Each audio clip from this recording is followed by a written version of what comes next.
You know, the hardest thing to do is intros. Guys, start off saying good morning, how are you? And welcome to my channel. Today's a kind of a gloomy day for us. We don't have a lot going on, so we don't have anything planned for today. But anyways, we're going to do a video today for you guys that pertains to reloading ammunition. Now, all you gun enthusiasts will get a charge out of this one because a lot of you might not have this piece of equipment. It's the RF100 Dillon Precision's primer filler, and I'll be going over that with you in just a moment here. But as you know,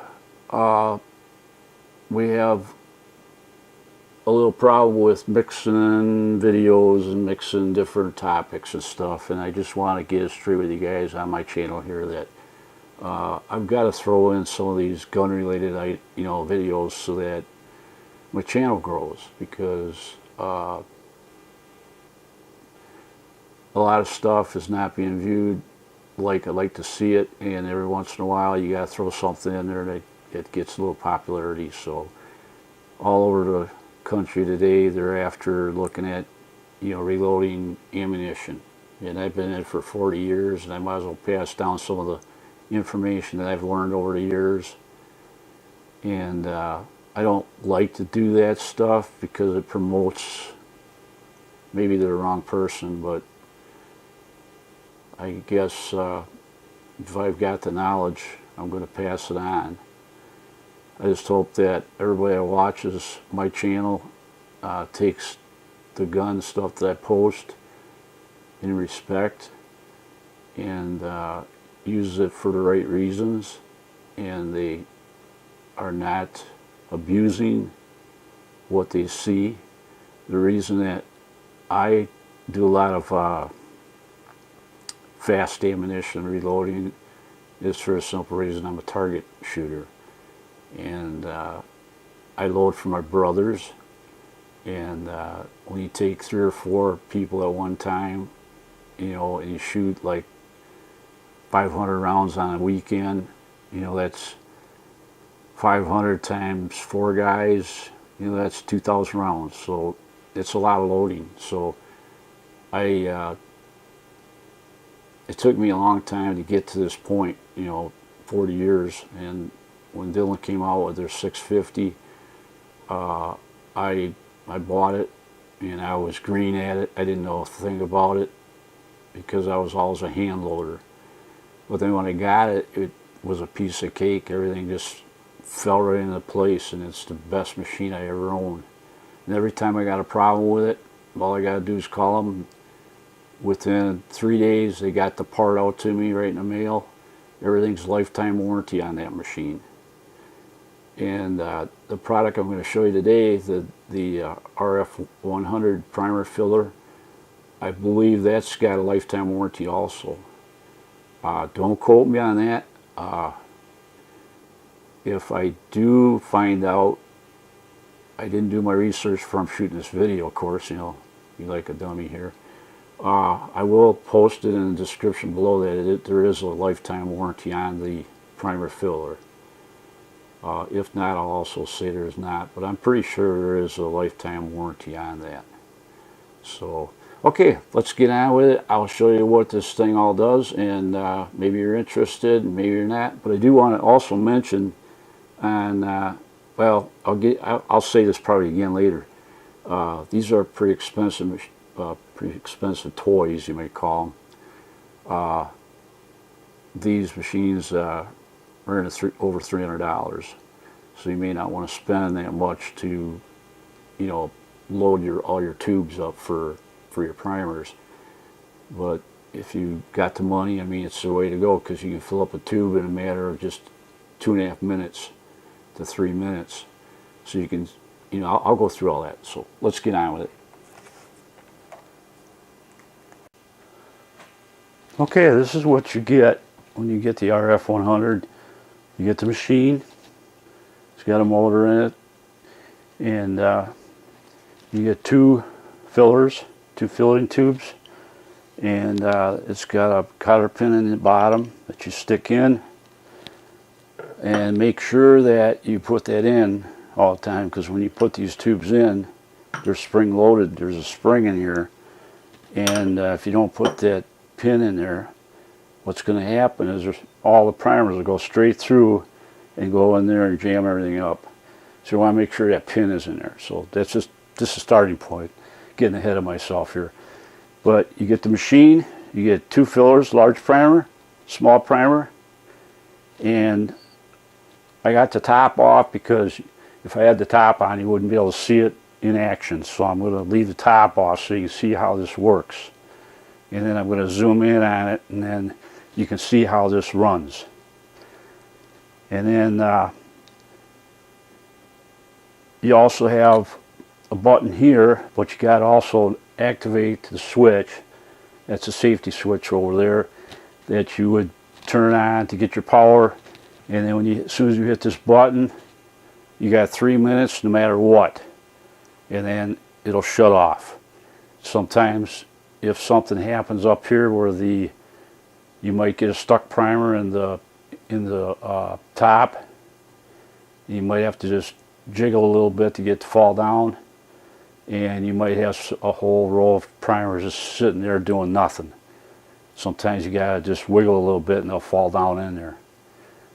And the point that you have to make sure you got set right is there's a little plastic device on top here that it's got a little set screw in there that you tighten up, and then there's a little jig that I'm pointing to here, I hope you can see it, that you put in between the plastic and the outside here.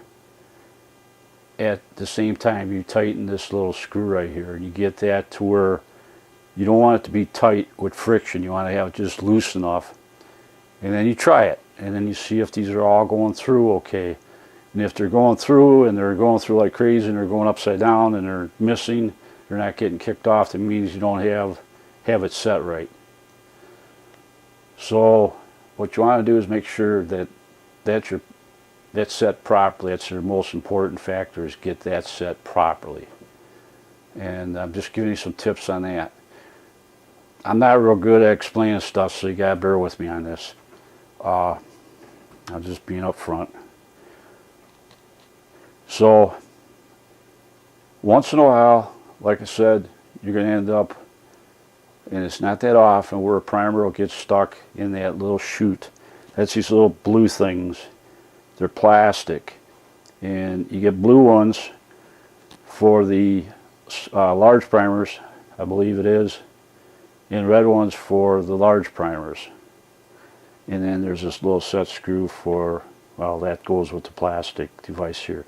Okay, now the small primers, they take the A, and large primers takes the B.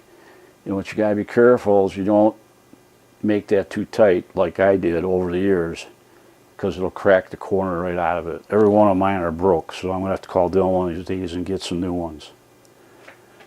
So this is basically what you get, and I'm going to zoom in on some of the stuff so you can see it a little better. Okay, first thing I'm doing here now is zooming in on this batch of stuff here in case you couldn't see it real accurately. But that's your screw to hold these in place. These are the B plates. That's the spacer for the primer that goes by when it tracks around the ramp. And you can't see that right now because you're zoomed in on this. I'm a one-man operation. I don't have a cameraman, so you're going to have to bear with me on that. So these are the correct, I don't know what they call them, but they're inserts so that they're for the right size primer to fall through. Because if they're too big, and like these are for large primers, so if you put a small primer in there, they have a chance to fall in there sideways and get caught. So they're just the right size. These little plastic deals here for a large primer. The red ones are for a small primer. These little tiny washers you see here, they're plastic.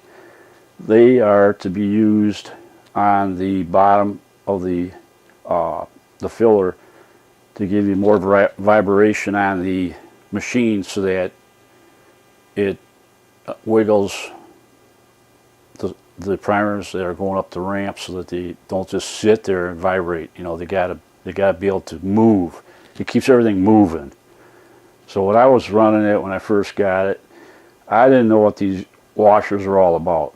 And then by experimenting in that, I started looking at different things, and I'm kind of guilty on not reading directions. Well, they don't really send you directions with this anyway. It's kind of like in a box, and you pretty much are supposed to know what you're doing. But I don't know what they do today. This is really a long time ago when I got this. We're talking many years already. It's practically wore out. If you guys are thinking about buying one of these, I would recommend checking Craigslist or going on eBay, and you'll probably find a bunch of them on there for a little over $100. You know, rather than buy a new one. You know, I'm not trying to sell you this thing at all. I'm just showing you what I bought, and then the next video that I get into, I'll show you what I switched over to for primer fillers. Because I try everything. I try everything on reloading to see how well it performs, because, you know, I've been in it 40 years and been in it for 40 years. Sometimes my mic doesn't pick up my setting's very good. So I hope you guys heard that right. So but being I've been in it so long, I try different things as I go along. I know a lot of it's kind of a waste of money sometimes, because you put something aside and then you don't use it again. Well, this happens to be one of them, because the next video I got, I'm going to show you another way that I load up primer filler tubes, and you're going to really like that. But I just thought I'd bring this out and show you how this works. So I think you got to load down on what you get here. You know, this is your little pin that you put in the bottom of this here, so that when this fills up, they don't go all the way through and just keep going. Because like I said before, if I did say it before, I don't even know. What happens is the primers will go through, and then it'll get caught into the mechanism, and then it'll jam it all up, and then you got to take it apart and stuff, and hopefully you don't have any primer stuck in there. So be sure that you put that little key in there all the time. Make sure that's in there before you insert the unit back in its place. So I'm just giving you tips. If you go buy a used one, I'm kind of giving you information on what you got to do, you know, to set it up. Don't have to be a rocket scientist to set this up at all. And if you get it on eBay or Craigslist for a little over $100, it's a very decent investment. I think it's well worth it. But buying it new today for what they got nowadays, I'd have to put a question mark on that. So wait till you see. I'll be coming out with another video. It's not going to be too soon, but it'll be eventually coming out, and I'll show you what the next thing I've got. So I will show you this now in action, and I got the cover off over here. Of course, we're zoomed in on this, so I'm going to have to stop this. Okay, I just want to double check now. You guys all seen this now. You got your cover, you got the machine, you got the small primer, large primer, you got all this down here. I explained all that. So now I'm going to zoom in and show you how this thing works. Okay, here we go. Now it's just a matter of pushing the button. And you're going to see how everything is climbing up the ramp. You can see how they're coming off the little hole down there. You got a backwards one, if you know, upside down one that falls off. It goes into the hole. See how they're all falling down? They're going right into the hole. There's not a one single one that went in and upside down. So they're doing a real good job. And now when it gets to the end, to where you're getting down to the nitty gritty, what happens is that a lot of times they don't want to get in there, you know. So, and then if you want to just shut this off, you have to hit the main switch. if it's all done. And see, it didn't take long to fill that at all. So this is basically how it works. I can't explain to you too much about the motor inside. This is the top mechanism. Now you got a real good close-up of that plastic plate. You could probably see where I was too tight on it when I cranked down on it. Don't know when it happened. It probably was when I was a lot younger, and you know, you get a little bit of temper, and you get mad at stuff sometimes, and then you crank down on it too tight, and I probably cracked it. And I never bothered to get any new ones, and it holds pretty good the way it is. It's not that difficult to, you know, get it to stay.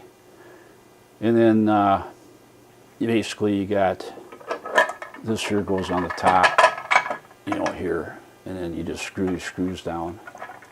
And the reason I had it off was because so you could see this better, because everything's clouded up and you can't see in there. You know, and then what you do is you take your primer box in here and you just slide the cover off and dump them in there, and then stuff them in the hole best you can, and then turn the button on, and then what'll happen, they'll all eventually fall right down in there while it's running. So the estimated time on here to load a tube is, like I said, about 3 minutes, unless you get a jam up to where something's stuck in there that doesn't want to go down. So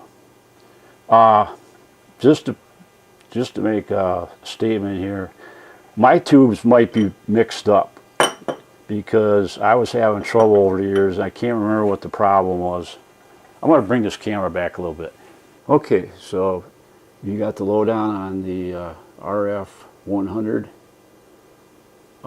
Dillon Precision, and I hope you liked the video. Give you a little idea how to speed up your primer filling for your tubes instead of going in the little chicken pecker and pecking them out, you know, like the little, can't see my hands here, little chicken pecker, you know, like the little tray they give you. And then you spread out your primers on there, you shake the little thing, and you got to go and pick each one out one at a time, you know. There's still some people do that, you know, but I don't know. I guess if you're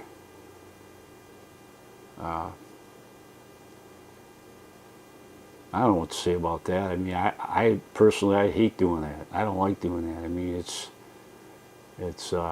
cumbersome and everything, and you're taking a chance of maybe spilling them all over the floor, you know, and making a mess. Well, this machine is nice and clean. You know, you throw them in there, and 1, 2, 3, it's filled. You see how fast it went through there. I mean, they're lickety split. They went in there. Now the large primers are going to be a lot slower, and I don't know why, but they go slower. They don't seem to fill as fast, and that seems to be a problem on no matter what you use for any type of device. There's other devices out there. I'm sure you guys know. You know, if you guys are even thinking of this, you're going to be out searching for different ways to fill your primer tubes.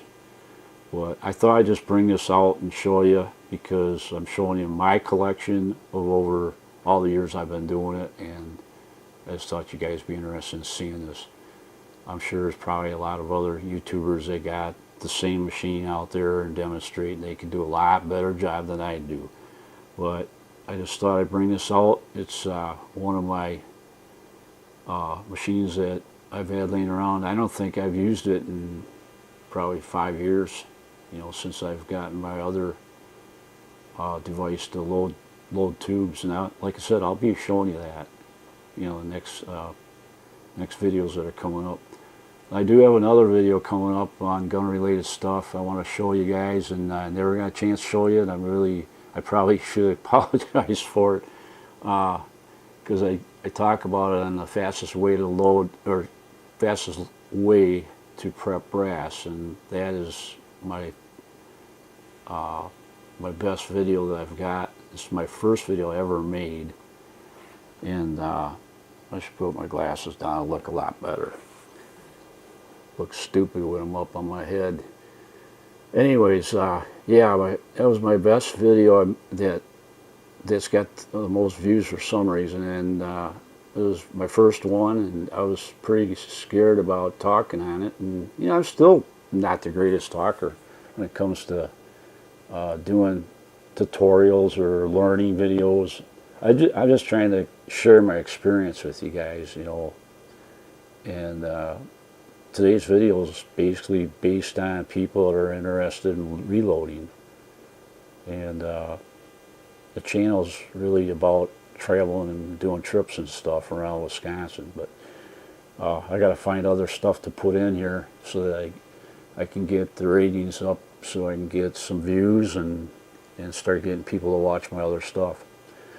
So that's the name of that game, and right now would be a good time to hit that like button. Really appreciate that. That's more important than anything. The more likes I get on this stuff, it's not just the fact of, you know, really liking it. It's just it's just a thing to hit so that the channel grows. You know, it used to be back when YouTube just started, you hit the like button to see how many people really liked you or how many people didn't like what they seen.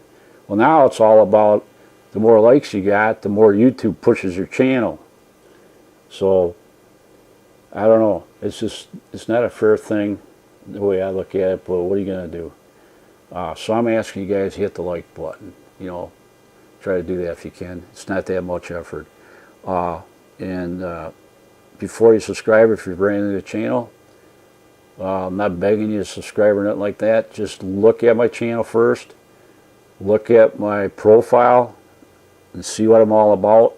That's the way it's set up. That's the way it's supposed to be. You know, you read my profile. You go in, you click on one of my videos, and you don't have to watch it. Just go to About Me. You'll see a picture of, you know, it's a round circle, and it'll show you can subscribe or not subscribe. You got to first click on it, and then you go up in the corner, and then you can subscribe if you want, or you can just hit the red button right away. I'm getting too technical. You guys probably know more about it than I do. But another thing I want to tell you is on subscribing.